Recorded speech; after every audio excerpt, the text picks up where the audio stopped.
बिहार विधानसभा चुनाव 2025 में मिली करारी हार के बाद नेता प्रतिपक्ष तेजस्वी यादव ने 27 नवंबर को पहली बार पटना से बाहर कदम रखा और अचानक दिल्ली रवाना हो गए। उनकी पत्नी राजश्री यादव पहले ही बेटे इराज और बेटी कात्यायनी के साथ दिल्ली जा चुकी हैं।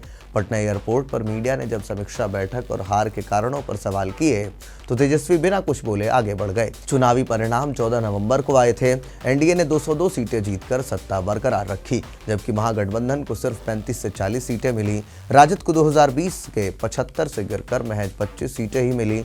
यह 2010 के बाद पार्टी का दूसरा सबसे खराब प्रदर्शन है। वोट शेयर के मामले में राजद सबसे आगे रही 23%, लेकिन सीटों में भारी नुकसान हुआ। राघोपुर से तेजस्वी 14,532 वोटों से जीते, पर पूरे राज्य में मुस्लिम यादव समीकरण टूट गया।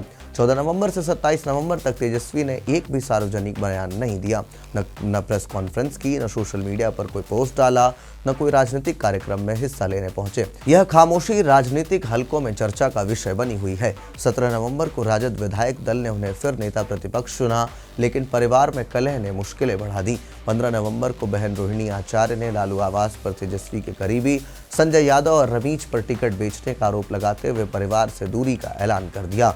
तेज प्रताप यादव ने भी जयचंदों पर निशाना साधा। राजद में मंथन चल रहा है। 26 नवंबर से तेजस्वी ने सभी प्रत्याशियों और जिला अध्यक्षों के साथ 1-to-1 बैठकें शुरू की हैं, जो 30 नवंबर तक चलेगी। दूसरा चरण 6 से 9 दिसंबर तक होगा, जिसमें संगठन में बड़े बदलाव की संभावना है। लेकिन ठीक इसी बीच दिल्ली यात्रा ने कई सवाल खड़े कर दिए हैं। सूत्रों के अनुसार यह यात्रा IRCTC लैंड फॉर जॉब्स मामले से भी जुड़ा हो सकता है। इसमें राउज एवेन्यू कोर्ट में रोजाना सुनवाई चल रही है। 11 नवंबर को लालू राबड़ी की याचिका खारिज हुई थी। कुछ का मानना है कि यह सिर्फ परिवार से मिलने की एक यात्रा है, जबकि कुछ इसे महागठबंधन के भविष्य की रणनीति से जोड़ रहे हैं। तेजस्वी की यह दिल्ली यात्रा राजद के पुनरुद्धार की दिशा तय कर सकती है। वोट शेयर अभी भी मजबूत है, इसलिए पार्टी को उम्मीद है कि आंतरिक सुधार और पारिवारिक एकता से 2029 में वापसी मुमकिन है। लेकिन लंबी चुप्पी और पारिवारिक विवाद ने उनकी छवि को नुकसान जरूर पहुंचाया है। जदयू नेता ने तंज कसा कि राहुल गांधी को तेजस्वी को अकेलेपन से बाहर निकालना चाहिए। अब सबकी नज़र इस बात पर है कि दिल्ली से लौटकर तेजस्वी क्या कहते हैं और कब सामने आते हैं। तो जब से चुनाव के नतीजे आए उसके बाद 10 साल पहले की बात करें, उसके 10 साल के भीतर जो है सबसे गंदा परफॉर्मेंस जो है वो देखने को मिला। और उसके बाद से तेजस्वी लगातार शांत है। परिवार के बीच आंतरिक कलह भी है।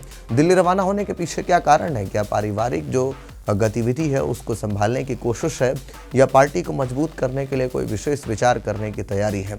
तो इन तमाम चीज़ों को लेकर के अब सबकी निगाहें तेजस्वी यादव के बिहार लौटने पर जो बयानबाजी होगी उस पर टिकी हुई है। देखते रहिए हमें और बताइए कि आप क्या कुछ सोचते हैं इस पूरे विषय को लेकर के कमेंट बॉक्स में। धन्यवाद।